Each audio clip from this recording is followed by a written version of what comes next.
இந்த ரெசிபிக்கு என்ன பேர் வைக்கலாம் அப்படின்னு சொல்லிட்டு நீங்களே கமெண்ட் பண்ணுங்கள். அன்றைக்கி பார்த்தீங்கன்னா நான் கோட்டோட பிரெயின் எடுத்து ஆம்லேட் போடலாம் அப்படின்னு சொல்லிட்டு எல்லாத்தையும் க்ளீன் பண்ணி வச்சுருந்தேன். யூஸ்வலாக வந்து நான் ஆம்லேட் போடுறதுக்கு எக் பீட்டர் தான் வச்சு யூஸ் பண்ணுவேன். இன்றைக்கி வந்து ஒரு சேஞ்சாக இருக்கட்டுமே அப்படின்னு சொல்லிட்டு ஹேண்ட் மிக்சர் யூஸ் பண்ணேன்.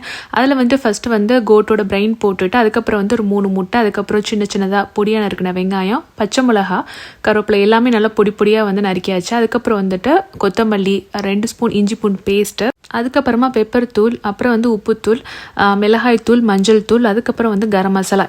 பிளெண்டர் யூஸ் பண்ணி எல்லாத்தையும் நல்லா மிக்ஸ் பண்ணியாச்சு. என்னாச்சு அப்படின்னா அந்த வெங்காயம், பச்சை மிளகா, மல்லிக்கீரைலாம் போட்ட இடமே தெரியாமல் நல்லா வந்து கூல் ஆயிடுச்சு. பார்க்குறதுக்கு வந்து ஒரு அடமாவு கன்சிஸ்டன்சிக்கு ஆயிடுச்சு. சரி பரவாயில்ல, டேஸ்ட் நல்லா தான் இருக்கும் அப்படின்னு சொல்லிட்டு நானும் வந்துட்டு தோசைக்கல்ல எப்போதும் போல் எண்ணெய் ஊற்றிட்டு கொஞ்சமாக வந்துட்டு அடை மாதிரி வந்து அதை ஊற்ற ஆரம்பிச்சிட்டேன். இது வந்துட்டு அடை மாதிரி ஊற்ற ஆரம்பித்ததுனால கொஞ்சம் வேக டைம் ஆச்சு. நான் மூடிலாம் போட்டு மூடி வைக்கல, அப்படியே வந்து சிம்லே போட்டு வேக வச்சாச்சு.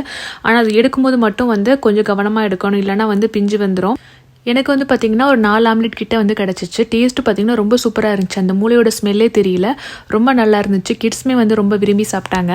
இதில் மூளை ஆட் பண்ணியிருக்காங்களா அப்படின்னு சொல்லிட்டு யாராவது சொன்னான்னு தெரியும். அந்தளவுக்கு இல்லை, ஸ்மெல்லே தெரியாமல் ரொம்ப டேஸ்ட்டாக இருந்துச்சு. ஸோ இந்த ரெசிபி பிடிச்சிருந்தா நீங்களும் ட்ரை பண்ணி பார்த்துட்டு எப்படி வந்துச்சுன்னு சொல்லி கமெண்ட்டில் லீவ் பண்ணுங்கள். இந்த வீடியோ பிடிச்சிருந்தா லைக், ஷேர் பண்ணிவிட்டு மறக்காமல் எங்கள் சேனலை சப்ஸ்கிரைப் பண்ணிக்கோங்க. தேங்க்ஸ் ஃபார் வாட்சிங்.